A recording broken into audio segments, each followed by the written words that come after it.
नमस्कार दोस्तों, कैसे हैं आप सब। मैथ्स की एक नई स्पेशल क्लास हमारी उत्तर प्रदेश पुलिस भर्ती को लेकर, और अगर आप देखें तो यहाँ प्रैक्टिस सेट 6 तो आरडीए पर आपका स्वागत करते हैं। और मैं हूँ रोहित दीक्षित, तो आरडीए यानी रोहित दीक्षित एकेडमी। तो चलिए शुरू करते हैं आप और हम मिलकर अपना मैथ्स प्रैक्टिस का जो छठा सेशन है, यानी प्रैक्टिस सेट नंबर 6। यानी अभी तक ये 6 है, तो इसका मतलब अभी तक 5 सेशन तो आ चुके हैं। तो इन 5 सेशन को आपको करना क्या है, वापस पे जाना है प्लेलिस्ट में, और यूपीपी मैथ्स लिखा होगा प्लेलिस्ट में। आपको बड़े ध्यान से देखना, सुनना, समझना और जानना है। चलिए तो शुरू करते हैं आज के 2, 4, 10, 12, 15 जो भी प्रश्न हैं उनको। लेकिन भैया आगे बढ़ने से पहले चैनल को लाइक, सब्सक्राइब, शेयर करिए और लोगों तक पहुंचाइए और खूब देखिए और नोट्स भी बनाइए। ये नंबर आ रहा है आपकी डिस्प्ले पे जो ये नंबर दिख रहा है आपको 7007984629। तो इस पर आप मैसेज कॉल जो भी है कर सकते हैं। आपको जो पढ़ना है वो बताइए, आपको पढ़ाया जाएगा। चलिए शुरू करते हैं। आज का पहला प्रश्न अपनी स्क्रीन पे देखिए और करने का प्रयास करिए। नहीं आता है तो उसको मैं समझाऊंगा, कैसे करना है वो भी बताऊंगा। तो चलिए शुरू करते हैं और देखते हैं। पहला प्रश्न लिखा है 8 मीटर लंबे और 6 मीटर चौड़ी एक कमरे की फर्श को ढकने के लिए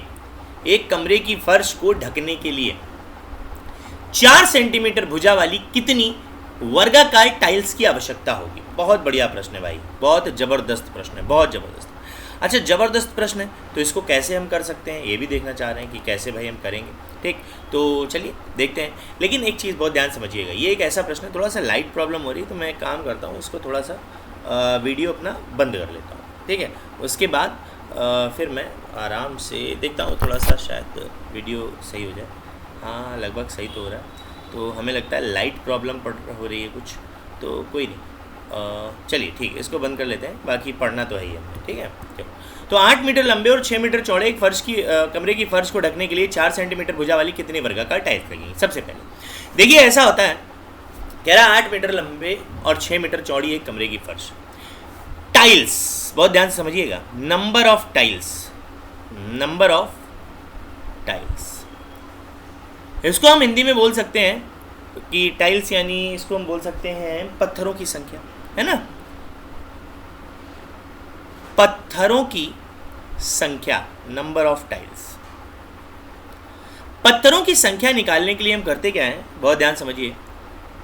फर्श का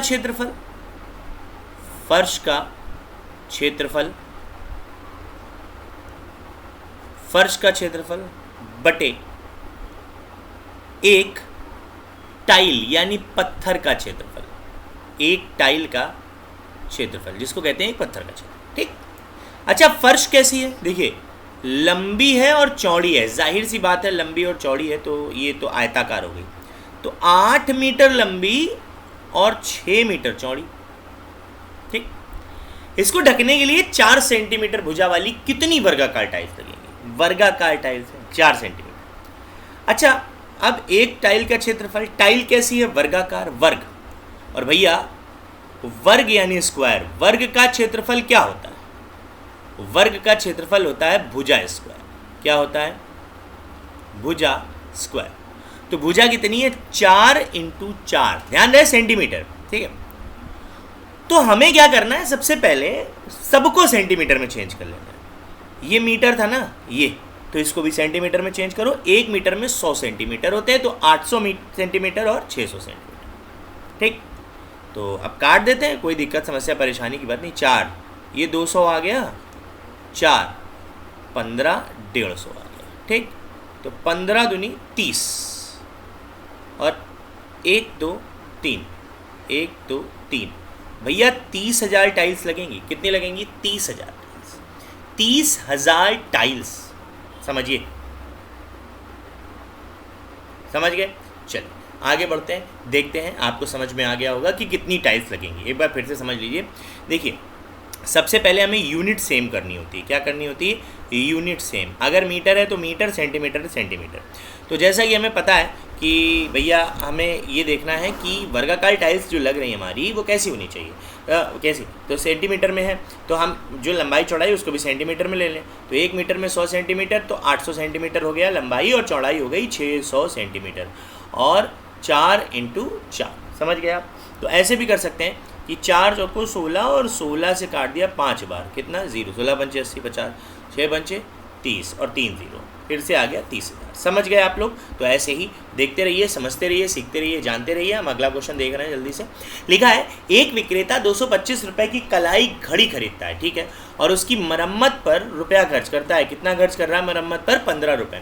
कह रहा है यदि वह उसे 300 में बेचता है तो लाभ प्रतिशत बताइए। देखो ऐसा है, बहुत ध्यान समझो, लाभ प्रतिशत की बात करें। देखो, चाहे हमें लाभ प्रतिशत निकालना हो जिसको बोलते हैं प्रॉफिट परसेंट, या हमें हानि प्रतिशत निकालना हो जिसको बोलते हैं लॉस परसेंट, इन दोनों को निकालने के लिए हम लिखते हैं क्रय मूल्य यानी सीपी और विक्रय मूल्य। क्या लिखते हैं? और विक्रय मूल्य का अंतर, और विक्रय मूल्य का अंतर, ठीक, इंटू 100, और नीचे हमेशा क्रय मूल्य, नीचे हमेशा क्रय मूल्य, ठीक। तो अब देखते हैं कितने में खरीदा है उसने, 225 में, ठीक, और 15 रुपये खर्च कर दिया उसकी मरम्मत पर। तो यानी जो क्रय मूल्य होगा सीपी, ये हो जाएगी 225 प्लस 15, कितना हो गया? 225 प्लस 15, तो ये हो जाएगी टोटल मिलाकर 240 रुपये। कितनी हो गई? 240। तो क्रय मूल्य तो 240 हो गया इंटू 100। अब हम विक्रय मूल्य देख लें, जिसको हम सेलिंग प्राइस बोलते हैं। वह उसे 300 में बेच देता है। कितने में? 300 में। तो 300 में बेचा तो अंतर तो आया 60 रुपये का, तो 60 रुपये का अंतर आ गया, 6 4, यानी आंसर कितना आया? 25% का आंसर आ गया, क्योंकि 60 रुपये का अंतर आया, 300 में बेच देता और 240 रुपये उसे लगा था, तो 60 चौको 240 और 4 से काटा, 25% का प्रॉफिट हो गया। समझ गए आप लोग? चलिए अगला देखते हैं। यदि 5 भुजाओं वाले किसी बहुभुज के अंतःकोण, ये अंत लिखा है अंतःकोण को, यहाँ पर अंतःकोण होगा, क्या होगा? अंतःकोण को, अंतःकोण इंटीरियर एंगल है ना, हाँ, 2 3 5 5 के अनुपात में है, तो सबसे छोटे कोण की मान बताइए। बहुत बढ़िया। देखो,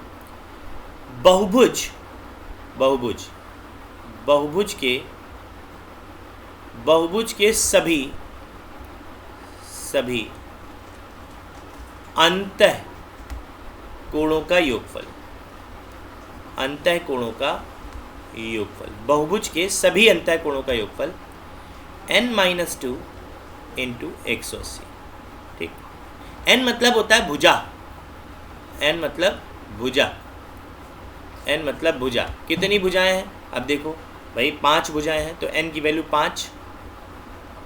5 में से 2 गया और इंटू 180, 5 में से 2 गया 3 इंटू 180, यानी 540। ये है हमारे अंतःकोणों का योगफल, ठीक। अब इसको बांटना है भाई, अंतःकोणों का योगफल तो आ गया, तो अब अंतःकोणों का योगफल आ गया, कितना? 540। अंतःकोण कितने हैं? 2 3 3 5 5 और 540। कैसे बांटते हैं? योग को अनुपातिक योग से भाग देते हैं, अनुपातिक योग से भाग देते हैं। तो योग हमारा 540 है। कितना है योग हमारा? योग हमारा है 540। अनुपातिक योग देखो, 5 5 10, 3 13, 13 और 3 16 और 2 18, कितना? 18। अब इसको हम डिवाइड कर दें 18 से, तो 18 3 54, 30 आया। कितना आया? 30। कह रहा है सबसे छोटा कोण, तो सबसे छोटा कोण 2 वाला है, तो 2 से गुणा कर लो, कितना हो गया? 60 अंश, आंसर आ गया, ठीक। यही तो था सबसे छोटा। सबसे बड़ा पूछता तो 5 से गुणा कर देते, ठीक। समझ गए सब लोग? चल अगला देखते हैं। एक आदमी जब अपनी सामान्य चाल का 6/5 चाल से चलता है, तब वह अपने कार्यालय 30 मिनट पहले पहुंच जाता है, तो उसका कार्यालय जाने का सही समय बताइए, ठीक है। सबसे पहले तो ये ध्यान रखो, ये जो 6/5 लिखा है ना, इसको हम 6:5 भी लिख सकते हैं, ठीक। देखो ऐसा है, चाल यानी स्पीड उसकी 2 है। क्या? पहली तो है सामान्य चाल और दूसरी है बनावटी, यानी जो तेज चल रहा है, ठीक, बनावटी। तो सामान्य चाल यहाँ पर 5 है और बनावटी है 6। कारण जब वो तेज चल रहा तभी तो जल्दी पहुँचा है, तो सबसे पहले हमको समय निकालना, समय यानी टाइम। टाइम हमेशा चाल के विपरीत होता है। ठीक है। जरा देखो, सामान्य चाल से का 6/5, तो जल्दी तो देखो, समय यहाँ पर कम लग रहा है उसको, कितना समय लग रहा है 5, और यहाँ पर कितना लग रहा था 6, तो 1 रेशियो कम लग रहा है। तो 1 रेशियो कम और 30 मिनट कम समय में पहुँच जाता है, तो 1 बराबर 30 मिनट। तो अगर कार्यालय जाने का सही समय, सामान्य समय तो 6 रेशियो था ना, तो 6 बराबर 30 × 6 यानी 180 मिनट। आंसर आ गया, समझ गए? चल, एक फ्रिज की कीमत 7,000 है तथा वह 20% और 10% के क्रमिक बट्टे पर उपलब्ध है, तो कोई ग्राहक उसे कितने रुपए में खरीदेगा? बहुत बढ़िया। ऐसा है, जो छूट होती है ना, छूट, वो हमें 100% में माइनस करके मिलती है। ठीक, हमेशा देखो, फ्रिज की कीमत कितनी है? 7,000। ठीक, पहली छूट उसे 20% दी गई, यानी 20% कम तो 80 बचा, 80/100 गुणा, और दूसरी छूट उसे 10% की दी गई, तो दूसरी छूट क्या थी? 10, तो 10 गया तो बचेगा 90/100। 2 छूट के बाद कितने की पड़ी? तो 2, 2, 3, 4, 1, 2, 3, 4 काट दिया। कैसे? 8, 9, 72। भैया ये देखो, 8, 9, 72 गुणे और इंटू 7 जीरो। देखते हैं जरा जीरो। 7 दूनी 14, 1, 7 7 49 और 1 50। 5,040 रुपये की फ्रिज पड़ रही भैया। कितने की? 5,040 रुपये की, 5,040 रुपये की फ्रिज हमको पड़ी है। ठीक है, चलो कोई दिक्कत नहीं है। अगला प्रश्न, लेकिन आगे बढ़ने से पहले चैनल को एक बार लाइक, सब्सक्राइब, शेयर करिए और देखिए, जो आपको अच्छा लगे वो कमेंट में ज़रूर बताइएगा। ठीक है, अगला प्रश्न, एक बस 60 किलोमीटर प्रति घंटे की चाल से चल रही। ठीक है भाई, एक बस है 60 किलोमीटर प्रति घंटे की चाल से चल रही तथा प्रत्येक 80 किलोमीटर चलने के बाद 20 मिनट के लिए रुकती है, तो 920 किलोमीटर जाने में बस को कितना समय लगेगा? ठीक, देखते हैं। पहले हम निकाल लें सामान्य समय।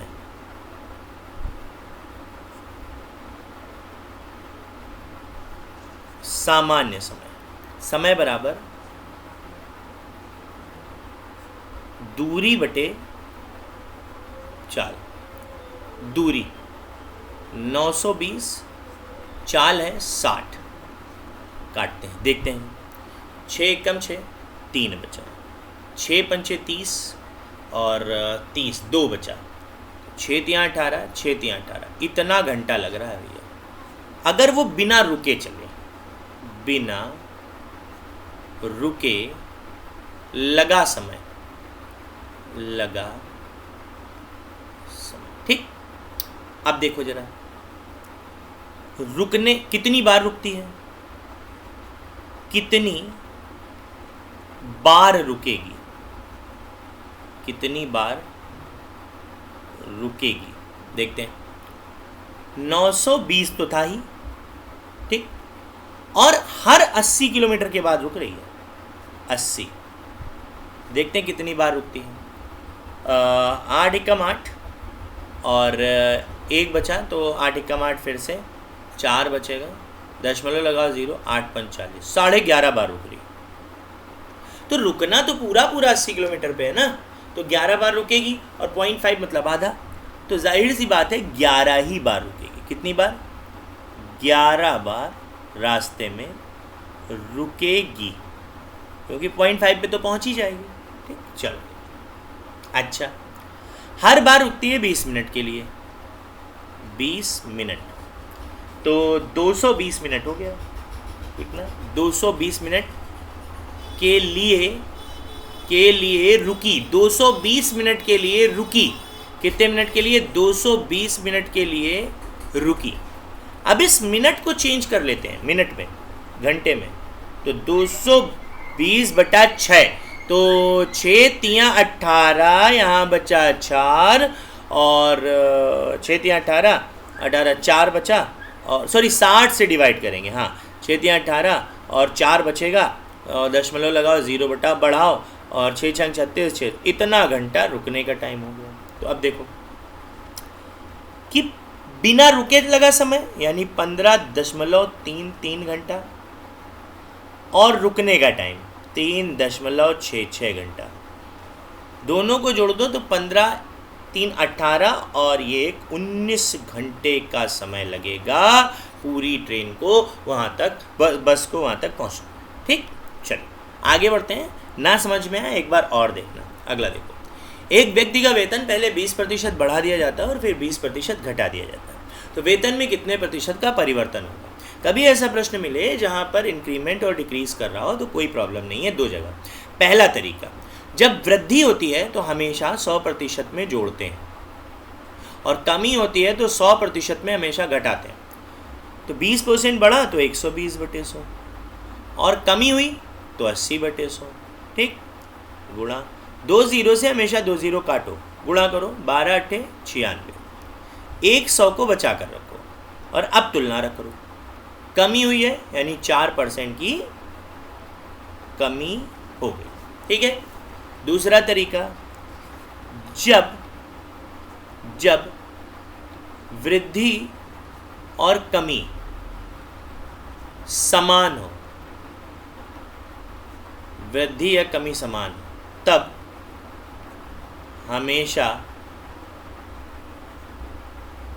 R² 100% का लॉस ही होगा।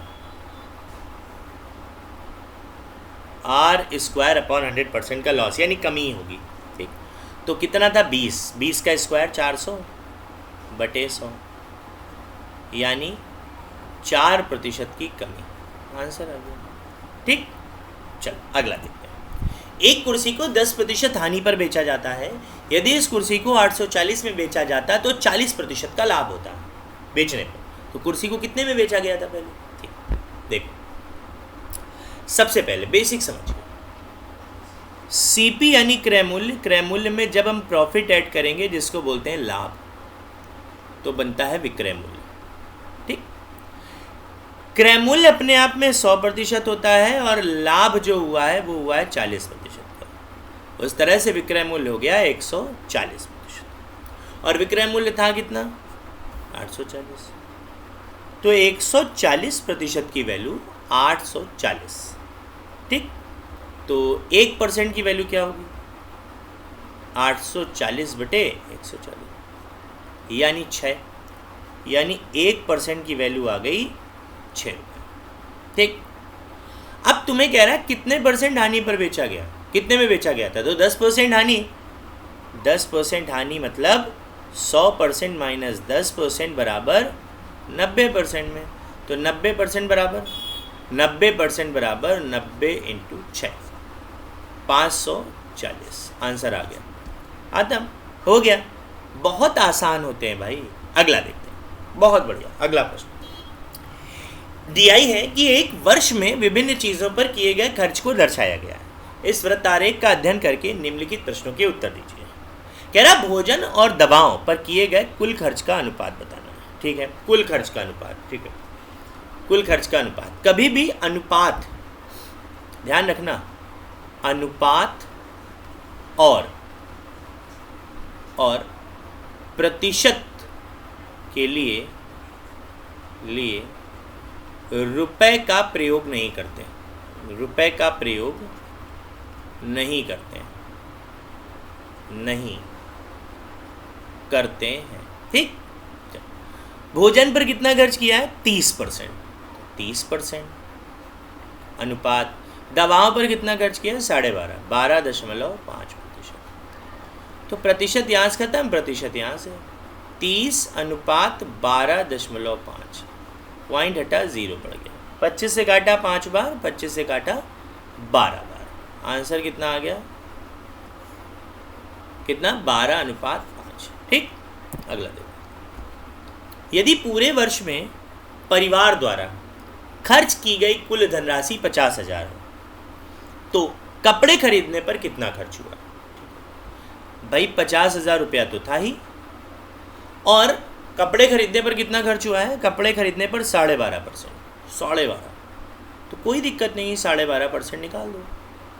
12.5%। 0 0 0 0। ठीक, गुणा कर लेते हैं। ठीक, 25 एक काम करते हैं, गुणा ही तो करना है, तो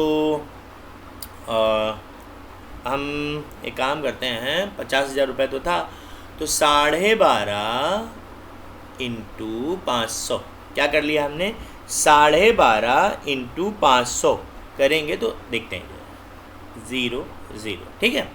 5 अंक 25 की 5 हंसी लगा दो, 12 पंचे 60 और 2 62, एक अंक पहले दशमलव लगा दो, रुपया आ गया 6250 यानी 6250, ठीक। अगला देखते हैं, यदि परिवार पर पूरे वर्ष में खर्च की गई धनराशि 35,000 थी, कितना रुपया खर्च किया इन्होंने पूरा 35,000, तो कह रहा बच्चों की शिक्षा तथा भोजन का कुल खर्च बताइए। भोजन 30%, बच्चों की शिक्षा 25 यानी 55% होगा। तो भैया हमें टोटल बताना है 35,000 का 55%, क्या आप नहीं निकाल पाओगे? बड़े आराम से निकाल लोगे। कैसे निकाल लोगे हम आपको बताते हैं, हम आपको दिखा रहे हैं। देखो ऐसा है कि 55 देखो जैसे 0 है 0, 55 पंचे 275, 275 की 5 हासिल लगा 27, ठीक। अच्छा अब 55 तियाँ देख लेते हैं, 165, तो 165 27, 7 5 12 की 2 हासिल लगा 1 6 2 8 और 1 9, 192, 1925 आ रहा है, 1925 19,250 आ गया, 19,250 आ गया। देखो क्या सही है, एक बार चेक कर लो। 35,000 का 55% निकालना है आप सभी को, क्या 19,250 आ रहा? अगर आ रहा है तो सही है, ठीक। चलो देख लेना, कोई गलती हो तो बताना। अगला देखो, कह रहा मनोरंजन पर किए गए खर्च को कितने अंश के कोण से निरूपित किया जा सकता है? अंश, तो मनोरंजन कितना है 10%। अच्छा पूर्ण कोण, पूरा गोला कितने का होता है? 360। कुछ नहीं करना है, 360 का 10% निकाल लो, यानी 360 गुणे 10/100। तो भैया मनोरंजन पर जो खर्च हुआ है वो हुआ है 36 डिग्री। आंसर आ गया, ठीक। तो उम्मीद कर रहे हैं कि आपको क्लास बहुत अच्छी लगी होगी। अभी तक हमारे 5 सेशन आ चुके हैं, प्रैक्टिस सेशन 5, यानी आज को मिलाकर 6 हो। तो पिछले वाले जो 5 हैं वो ज़रूर देखें, और मैं मतलब कोशिश करूँगा कि और भी सेशन आपके लिए अच्छे अच्छे लाऊँ, ठीक है। तो मिलते हैं आपसे अगली क्लास में। थैंक यू, नमस्कार, और बने रहिए ऐसे ही IDA पर और लोगों को शेयर कीजिए, ठीक है।